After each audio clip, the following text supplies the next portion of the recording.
Assalamualaikum warahmatullahi wabarakatuh. Halo Sobat IPA, perkenalkan kami dari kelompok 1 pada mata kuliah Kapita Selekta IPA SMP akan membahas soal-soal di jenjang SMP tentang kimia, zat aditif, zat adiktif, dan psikotropika. Dengan tim kelompok Alwi Afriansyah, Adinda Nur Aini, Silvi Mai Fitri Dewi, dan Putri Nur Bintang. Soal nomor 1 tentang zat aditif. Pemanis buatan mempunyai rasa manis hampir sama atau bahkan lebih manis dibandingkan dengan gula. Pemanis buatan dibuat dengan tujuan sebagai pengganti gula alami. Pemanis buatan yang tidak mengandung kalori dianjurkan untuk dikonsumsi para penderita penyakit tertentu yang ingin menikmati rasa manis secara aman. Penyakit tersebut diantara lain adalah A. Kanker, B. Tekanan darah tinggi, C. Diabetes mellitus, D. Diabetes insipidus. Jawabannya C. Diabetes mellitus. Diabetes mellitus adalah penyakit yang disebabkan oleh gangguan metabolisme gula dalam tubuh, di mana tubuh tidak dapat mengatur kadar gula darah dengan baik. Soal nomor 2. Penggunaan pengawet alami maupun buatan sangat lumrah digunakan oleh produsen makanan guna membuat produk yang dihasilkan bertahan dalam jangka waktu yang lama. Namun, terdapat pengawet yang penggunaannya telah dilarang. Beberapa pengawet berikut ini telah dilarang penggunaannya kecuali A. Asam salisilat, B. Formalin, C. Asam sorbat, D. boraks. Jawabannya C. Asam sorbat.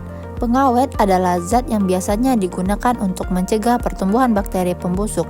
Zat pengawet hendaknya tidak bersifat toksik, tidak mempengaruhi warna, tekstur, dan rasa makanan. Asam sorbat maupun kalium sorbat banyak dipakai sebagai pengawet makanan manusia dengan konsentrasi rendah karena asupan dalam konsentrasi tinggi bersifat karsinogenik. Soal nomor 3. Perhatikan pernyataan di bawah ini. 1. Ditambahkan selama proses pembuatan makanan. 2. Terbuat dari senyawa kimia. 3. Terbuat dari bahan-bahan alami. 4. Melalui proses fotosintesis. 5. Berfungsi antara lain menambah cita rasa dan mempercantik penampilan makanan. 6. Meningkatkan nilai gizi. Pernyataan yang tepat berhubungan dengan zat aditif alami adalah A. 245, B. 356, C. 135, D. 123. Jawabannya B. 356. Zat aditif alami adalah suatu zat atau bahan yang diperoleh dari alam, memperbaiki penampilan, cita rasa, tekstur, aroma, dan meningkatkan nilai gizi, seperti protein dan mineral. Salah satu contoh dari zat aditif alami yang ada di sekitar kita adalah daun suji dan daun pandan yang dipakai sebagai pewarna hijau pada makanan. Soal nomor 4. Siska gemar sekali membuat kue-kue pelangi, dan siang itu Siska membuat kue di dapurnya. Akan tetapi, Siska kehabisan pewarna kemasan yang biasa dibelinya dari pasar. Langkah apakah yang paling benar dilakukan Siska di bawah ini? A. Membeli pewarna kemasan ke pasar yang dibeli Siska. B. Menggunakan gula merah sebagai pengganti warna lain tanpa mengurangi takaran gula pasir yang sudah ada. C. Membuat pewarna alami dari daun pandan, buah naga, dan wortel karena lebih sehat. D. Menggunakan idanterin blue karena warnanya lebih terang dan menarik. Jawaban yang paling tepat itu adalah C. Membuat pewarna alami dari daun pandan, buah naga, dan wortel karena lebih sehat. Membuat pewarna alami adalah langkah yang tepat dilakukan oleh Siska. Mengapa demikian? Karena lebih sehat dan tidak menyebabkan efek samping apabila dikonsumsi secara terus-menerus. Selain itu, pewarna alami tidak hanya memberikan warna, tetapi juga dapat menambah cita rasa unik pada kue. Selanjutnya, soal nomor 5 tentang zat adiktif. Seorang remaja sering merasa bosan dan ingin mencoba hal baru. Bagaimana cara mencegah remaja tersebut agar tidak terjerumus ke dalam penyalahgunaan zat adiktif? A.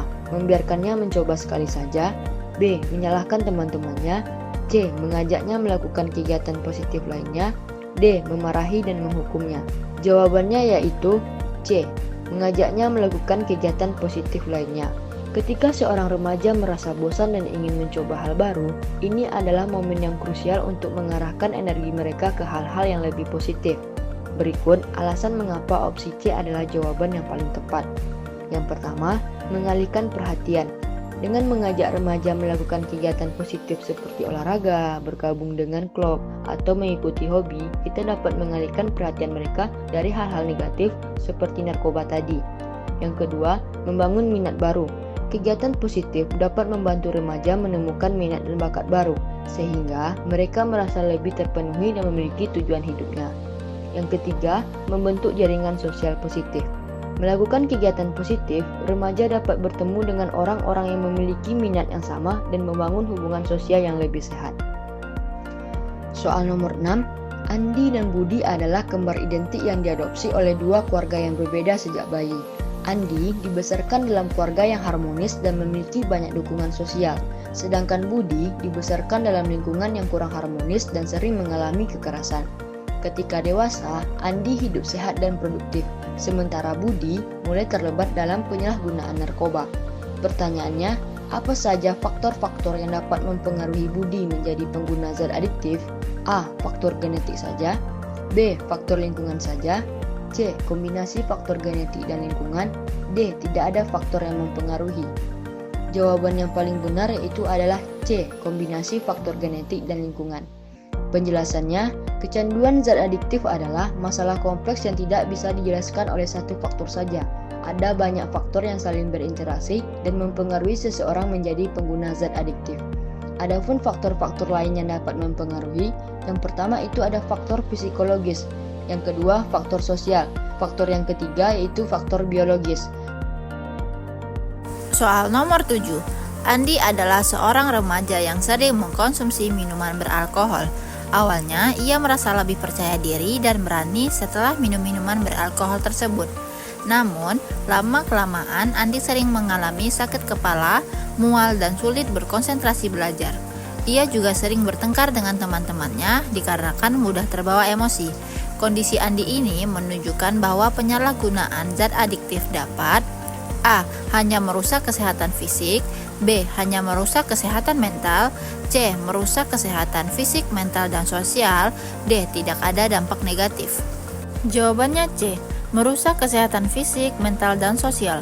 Penyalahgunaan zat adiktif memiliki dampak yang sangat luas, tidak hanya pada kesehatan fisik dan mental, tetapi juga pada kehidupan sosial. Soal nomor 8. Andi seringkali merasa stres dan cemas. Untuk mengatasi perasaan tersebut, ia mulai mencoba-coba merokok. Awalnya, Andi merasa lebih tenang setelah merokok. Namun, lama-kelamaan Andi merasa kesulitan untuk berhenti merokok dan kesehatannya mulai menurun. Ia sering batuk-batuk dan merasa lelah. Mengapa merokok dapat menyebabkan masalah kesehatan yang seperti yang dialami Andi? A. Karena rokok harganya mahal. B. Karena rokok rasanya enak. C. Karena rokok mengandung zat-zat berbahaya yang merusak paru-paru dan organ tubuh lainnya. D. Karena rokok membuat orang jadi malas. Jawabannya C. Karena rokok mengandung zat-zat berbahaya yang merusak paru-paru dan organ tubuh lainnya. Rokok mengandung ribuan bahan kimia berbahaya, termasuk nikotin, tar, dan karbon monoksida. Zat-zat ini memiliki efek merusak pada tubuh, terutama pada paru-paru dan sistem peredaran darah. Soal nomor 9 tentang psikotropika. Seorang siswa SMA diminta membuat kampanye anti penyalahgunaan psikotropika di sekolahnya. Ia harus memilih media yang paling efektif untuk menjangkau teman-temannya.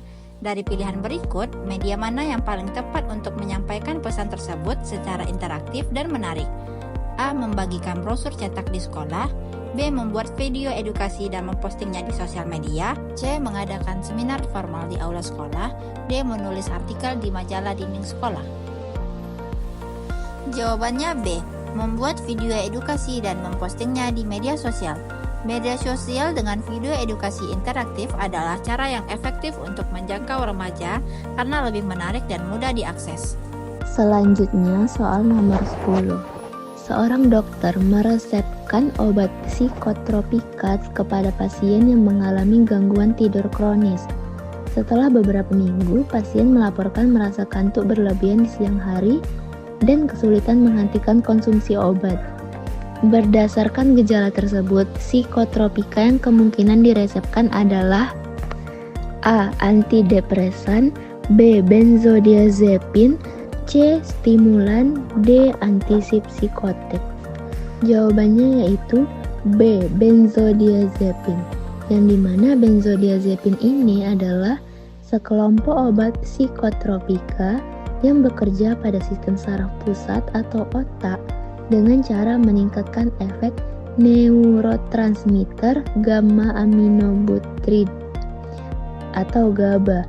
GABA memiliki peran penting dalam menghambat aktivitas saraf di otak sehingga memberikan efek menenangkan. Benzodiazepin sering digunakan untuk mengatasi gangguan tidur, tetapi dapat menyebabkan kantuk di siang hari dan ketergantungan. Selanjutnya, soal nomor 11. Seorang remaja ditemukan meninggal dunia setelah mengkonsumsi pil ekstasi. Jelaskan kemungkinan penyebab kematian berdasarkan pengetahuan Anda tentang efek farmakologis MDMA. Jawabannya ialah MDMA adalah zat psikoaktif yang sering ditemukan dalam pil ekstasi. Zat ini bekerja dengan cara melepaskan sejumlah besar serotonin, dopamin, dan norepinefrin dalam otak. Efek ini menyebabkan perasaan euforia, peningkatan energi, dan empati. Namun, efek samping yang serius juga dapat terjadi, terutama pada dosis tinggi atau ketika digunakan dalam kondisi yang tidak aman. Selanjutnya, soal nomor 12. Jelaskan pengertian psikotropika dari sudut pandang kimia dan berikan contoh struktur kimia dari salah satu zat psikotropika. Psikotropika adalah zat kimia yang memiliki struktur molekul unik yang memungkinkan mereka berinteraksi dengan otak dan menyebabkan perubahan psikologis.